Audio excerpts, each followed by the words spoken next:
President celebrated sign relief as Uhuru takes poll. There were quite some celebrations across the country, but some other scenes of anxiety in others.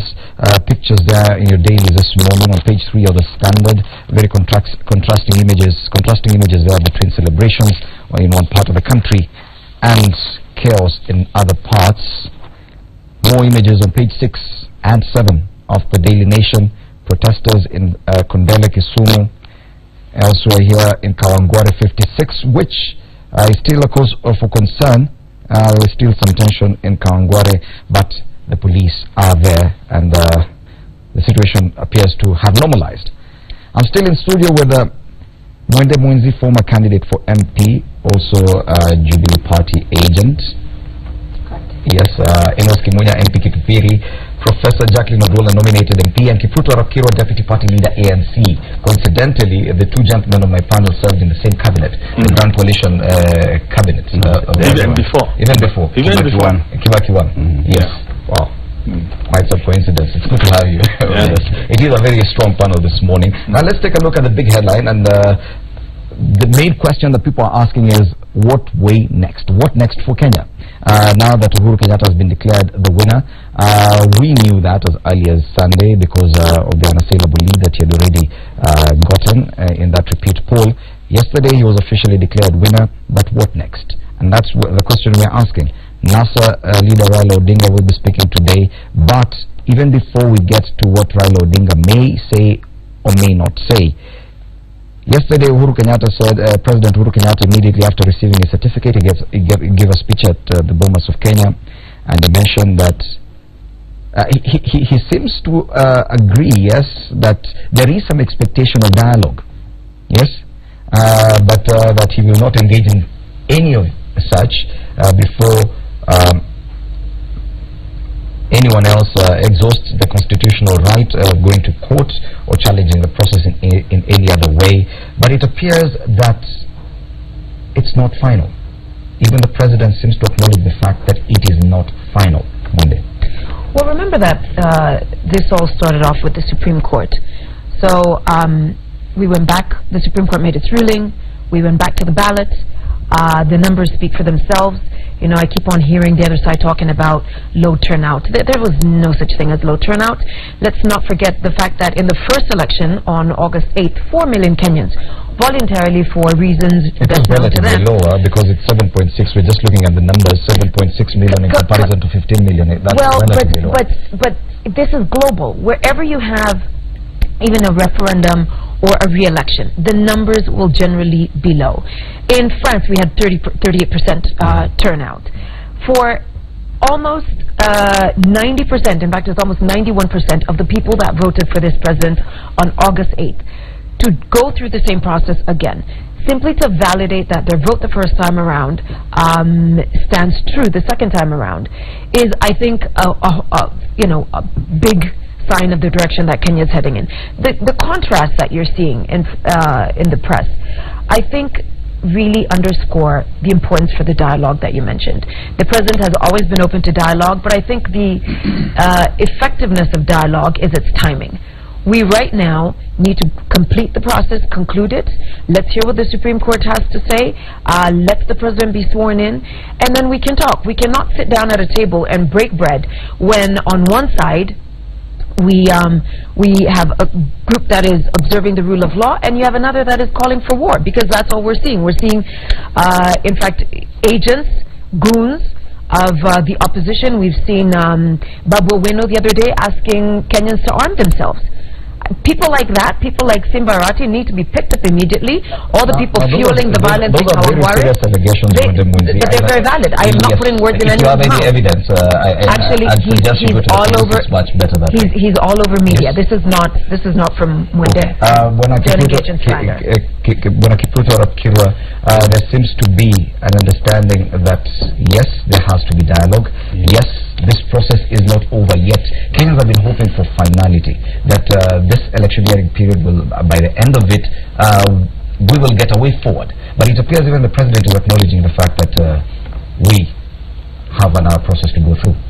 Yeah, first of all, let me actually thank the president for making such a magnanimous statement, because I think it is useful that he is also aware of the reality that this country suffers from lack of national cohesion. And the statement of turnout was almost a statement of, that is your election, that is your roll call, the rest of us, we are not part of it. Something that is dangerous for a nation that is 54 years old. Now when it comes to what Mwinzi is saying about that all over the world, the turnout is always lower on a repeat performance or a repeat election, it is entirely untrue. Because the four countries, the three other countries that have had similar experience, like Austria, Ukraine and Maldives, they had even an improved turnout from 69 in Austria to 74. And in Ukraine it was 75 to 77. It's only in Maldives that it dropped by 1%. Otherwise the rest of it, it was going up. And as I said earlier, since independence, this is the lowest turnout ever experienced by Kenyans. Number two, it is also important for President Uhuru to inform himself. Does he want to leave a legacy, or does he want to get embroiled in succession politics? Because part of the problem has nothing to do with President Kenyatta. It has to do with some of the individuals around him and those who are eyeing succession politics. And therefore, in a national dialogue, things that we want to ask for Avenov, we don't want anybody's bread at all.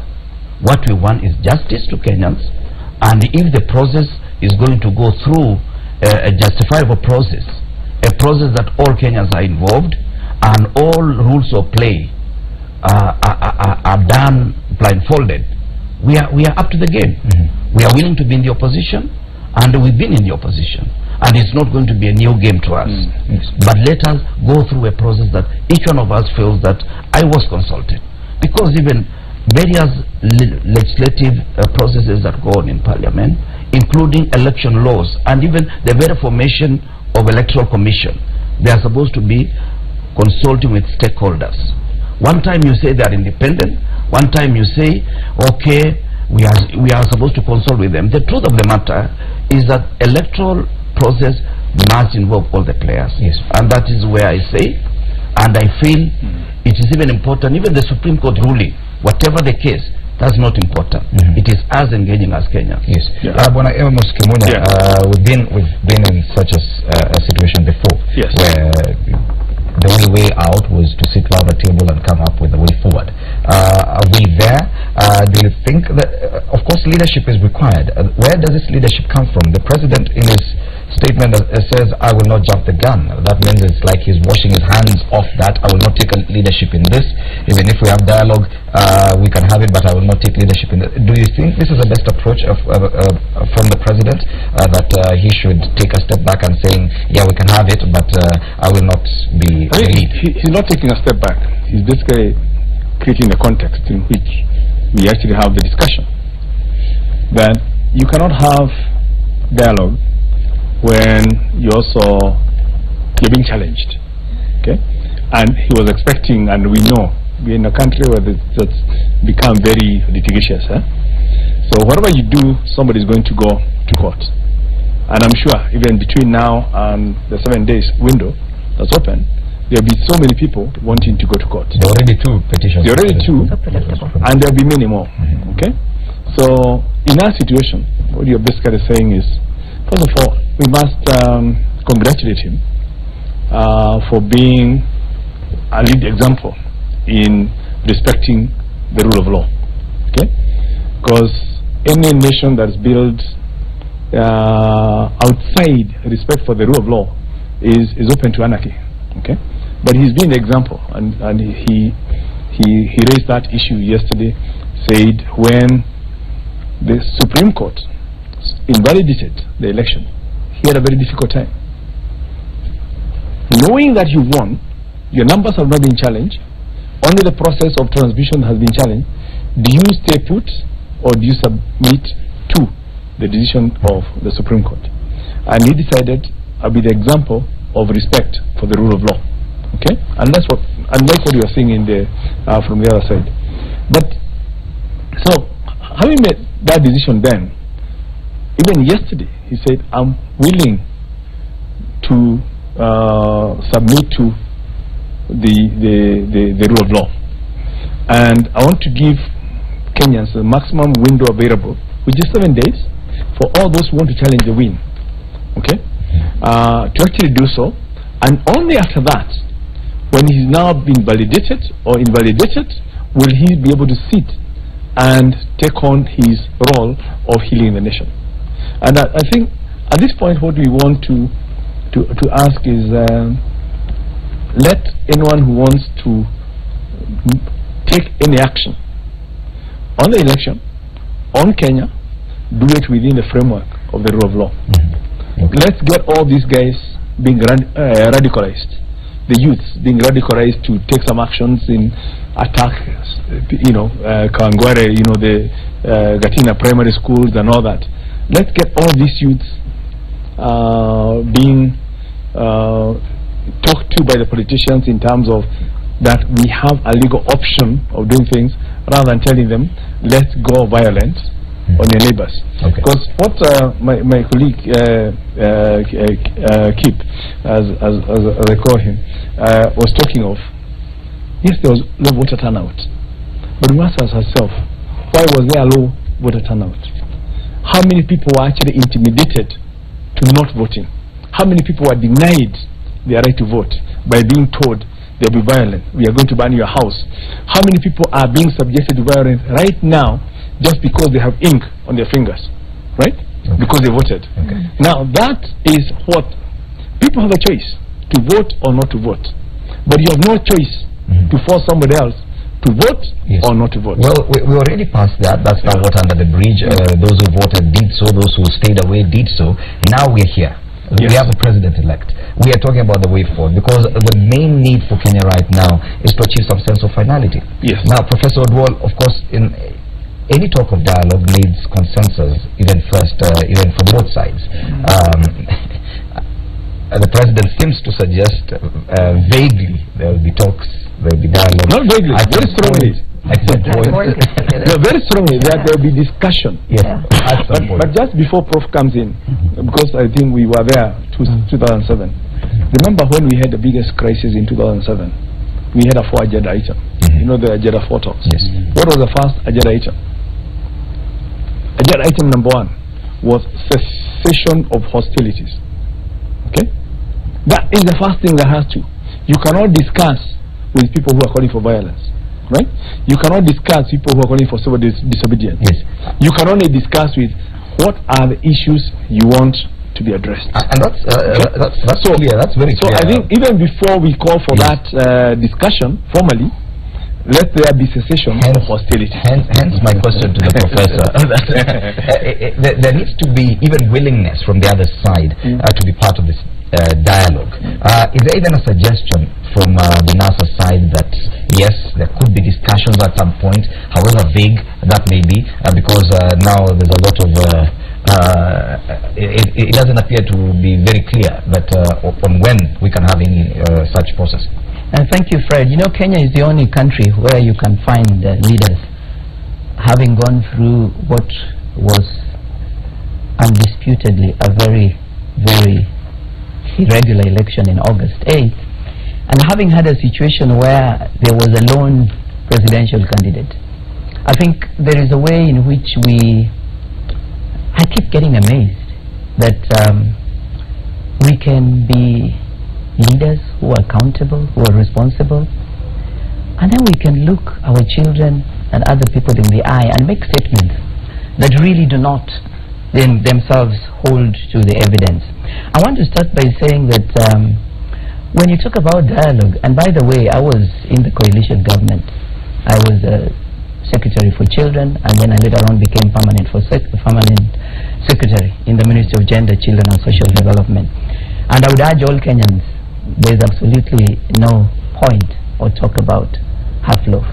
I would also tell them that if you're dealing with conflict, deal with the prevention of that conflict. Do not sort of sugarcoat and cover issues and then come out and look like you're so magnanimous and now say, okay, let the rule of law work and then we'll have dialogue. I am saying, Fred, and I wanted to remind my colleague, that Kenya is a country where we are guilty of profiling. I am glad and proud that I come from a community in Kenya that is among the 4 counties that were not only profiled and in a way ridiculed, but where it is being indicated there were no elections, and yet you even have figures from there. I think it is extremely important that we remember that when we are talking today in 2017, justice is contextual, justice is historical. And every time we talk about the rule of law and we quote this constitution, I'd like to urge all Kenyans, particularly because today we have young girls and boys doing exams, that they need to know that there is a reason why Mandela was in prison for 27 years. I'd like to urge all Kenyans that they need to know that there is a reason why Martin Luther King Jr. talked about movement. There is a reason why Malcolm X became the way he did. And I just wanted to remind my colleague that I think it is very unfortunate that on air we would come up with allegations of profiling, which I have seen meted out on fellow members of parliament.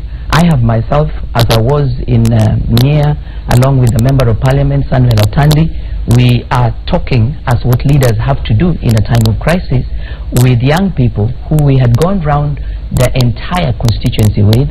We have this van, lorry of police, who come, and as the young people get a bit restless, because you see the way the police had been sort of handling them, those particular policemen do a thumbs up sign, and we were like heaving a sigh of relief. Oh, this is great.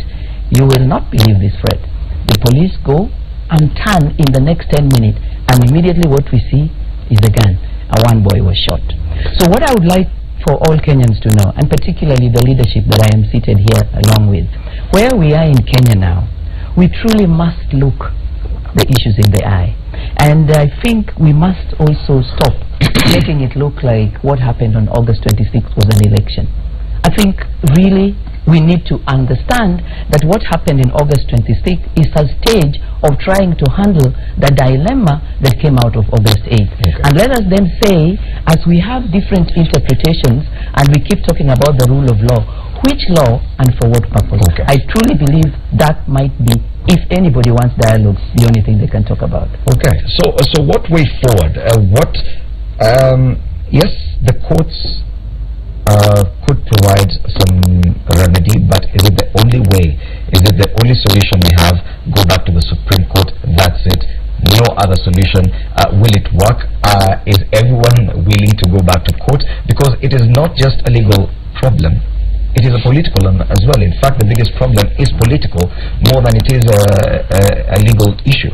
Are you satisfied? Because yes, on one hand, I know you speak for Jubilee, but even speaking as a Kenyan now, I also speak as exactly. Speaking as a Kenyan now, yeah. We need some sense of finality. Insisting on this is the only way we can do things will get us nowhere. It will just mean that we'll prolong this issue even longer into next year. Do you think that we can get a political solution of some sort, and at what point? Well, first of all, let me just respond to something that the professor raised, and that was police brutality. I think any Kenyan would want to condemn police brutality where and when it occurs. But I think that there's also need to look at the situations that happen, not as the norm, but as the exception. Police are Kenyans too. This police, it was the norm. Police, you for know, NASA and NASA supporters, it was the norm. I actually, madam, I didn't interrupt you. Where we now make blanket statements and condemnation of the police force, when we know that there have been incidents where the police themselves have been killed, when we know that there are incidents where the police are attacked, of course they have to defend themselves, also so that they can defend others. Let me just touch on the issue of dialogue, because the political crisis stems from the lack of dialogue or the lack of goodwill, really. I think that the first conversation that needs to happen, the first dialogue that needs to take place, is a conversation between Mr. Odinga and his own people.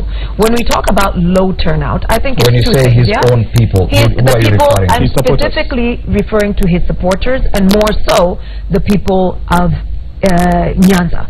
And I say that because, when we talk about low turnout, as much as I do not believe that there was low turnout, the numbers were lower than the previous. Has support from across the country. Yes, by saying yes, he does. No, let me tell you what I'm saying. The four. Yeah, I'm saying the four that were denied the opportunity to vote. where polling centers were open, and there were two. There was Kisumu West and there was Muhoroni. Where those two polling centers were open, people voted. So, you know, as somebody who has purported to be a Democrat, what he needs to do is, let us not bar people from voting. Let them stay away. If truly they have boycotted, let them stay away. And then open the polls out. No, but there is the conversation about whether or not this is still going to be open. If we keep going back to what has happened, I do not think we're providing a solution. And this panel, we're really trying to have a way forward. Correct. But there is still conversation revolving around whether or not that area will be given the chance to vote. So I'm saying this is for whoever they want. By the way, in my area there was intimidation, but people still voted. I mean, there were other people on the ballot. In fact, in my own sublocation, we had 8 votes for Raila Odinga. So the conversation needs to be honest. Let it be healing. I mean, after this whole period, we are Kenyans. Wherever you bore salt is where you bore salt. But let us come with in the spirit of goodwill, and not in the spirit of, you know, saying one thing before the cameras and behind the scenes you're trying to instigate chaos. Yes. Well, Kibuna, do you think that going to the courts will provide us with a sense of finality, that this crisis, if we go to court and the Supreme Court makes its declaration, that will be final? You see, we can't stop anyone from going to court. Because, but will it give us a finality we're looking for? Because it depends on why people want to go to court. Some will just go for mischief, some will go for popularity seeking, some will go for whatever reason, because it's their right. But the thing we need to look at is, do Kenyans want to be in an electioneering process mood forever? Okay, it costs us a lot. Yes. Not just in terms of the money. We spent about 49 billion. We spent another 12 billion in the repeat. About 61 billion has gone down, right, in terms of determining who we want to be our leader. Okay? If you have another repeat, you'll be sure you're going to spend another 10 to 12 billion, right? That's so many roads, that's so many future jobs that could be created through investment of that money into more economic activities. But it's a right of every Kenyan to pursue justice in whatever way they want, and we can't stop people from going to court. But it's a political process. Now, why are we getting to all this? Must an election become credible only when one person wins, right? So if you pull out, if you wanted to win and you pull out, does it become, you know, that process is no good, has no legitimacy? I won in Kibipiri, right? Now, and I lost in 2013, right? When I lost in 2013, I kept off. I could have gone ahead and said, as a minister, I could not have lost. I said to somebody who was one of my assistants, right? Cape has lost elections. He could have gone and said, this is illegitimate because I've lost. I shouldn't have lost after all I've done for these people. So politicians must come to a point where they must realize that when you get into an election process, you can either win or lose. And if you lose, you respect the winner, and you now say, what opportunity, what chance do I have? What framework do I have as somebody who has subjected myself to an election and have lost in terms of nation building? And what I would like to urge my friend Honorable Raila is to recognize, yes, he's been a major player in the politics of this country. He also leads a political party, in fact a coalition that is represented in parliament, right? And within that framework of representation within parliament, he has an opportunity to influence policy, to influence the politics of this country. Let him use that framework to influence policy. We work together within the frameworks of parliament, within Senate, within the governance, within the devolved government. There is NASA has governors in several counties, and show Kenyans that yes, this is what I can do. But in terms of just agitating for saying, because I was not in the election, so this election was not good, so people must go for, we are calling for violence, we are calling for civil disobedience, we are calling for that. That will not take care of of course, even NASA must be alive to the fact that there are people in Kenya who support President Uhuru Kenyatta, and they are a huge number as well. That not everyone agrees with NASA. Not everyone agrees with NASA's demands. That even the people who support Uhuru Kenyatta, and they have their own way they would want this country to be run. That not everyone will agree that this country has to be run the way NASA wants. Surely, just by that realization, don't you think that even NASA should be keen to try and pursue a middle ground instead of grandstanding at this point? Well, Fred, thank you so much. I think there are a number of issues. I'm not fortunate to have been in our class to learn a bit of skills of communication. But suffice to say the following, that unless we define words the correct way, we are not likely to be communicating. First of all, the issue of movement does not have to be a movement that is a rebellion. Are you talking about the resistance movement? Yes. Resistance movement can be like Satyagraha, that we are not accepting what you are telling us, but we are not up to any ill will on any Kenyan. The issue of militia is an invention of some of the individuals in politics, that you are calling some youth who, for a very strange reason. I remember during my time as a member of parliament, when Kanu did not want me to do Arambe in any school, they would come with a policeman and shoot in the air people's camper, and in the process they cause mayhem. This is what has been happening for the last couple of days, and yet you call them militia. Militia must be trained in some kind of form, and therefore using the word militia is not the right way, because these are youth. And also there is something that we must change our language. As long as we are still making it like NASA's issues are synonymous with Raila, that is where we go wrong. Raila is our leader, but Raila is only identifying with our aspirations as NASA. What did we say? We said we must make rules of play right for us to enter the process. Now, what I would have wanted to hear from this table is, let us prepare, whether we are going the election way again, depending on what the Supreme Court will say, or we are going through the political process again, then we must say, what are the bare minimum that NASA has been asking? We are not grandstanding. We say, this is what we need, and for very strange reason, Jubilee behaved as if they were synonymous with the Electoral Commission. No, that is what happened.